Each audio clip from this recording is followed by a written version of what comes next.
Yakın arada bizden bilesizler Қазақстан Республикасында болып отырған международный спасательный парадно-прокладный спорт боюнча соревнование болот. Ошол жака даярдык болуп, бүгүн биздин райондар аралык тандоо болот.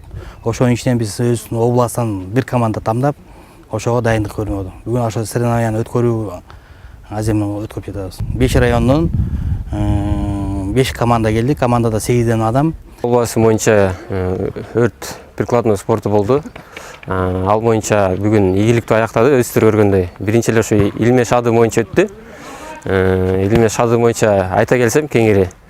Биринчиден ошо негизги максаты бул мисалы адамдын өмүрүн 5-этажда болобу, 6-этажда болобу, биринчи барып илме шаады менен айниктин сыртынан илип ошо чыгып, ошо адамга биринчи жардамды көрсөтүп, түшүш ошо максаты ошодо негизгичи. Экинчи спорттун түрүбүз бул 100 метр аралыкта. Бул болсо спасательдин ошо тез арада мындай батыраак жетиш үчүн максатта болгондо, батыраак суу түзүкчөнү алып, батыраак жетип, батыраак өчүрүп, негизи максаты ошол да.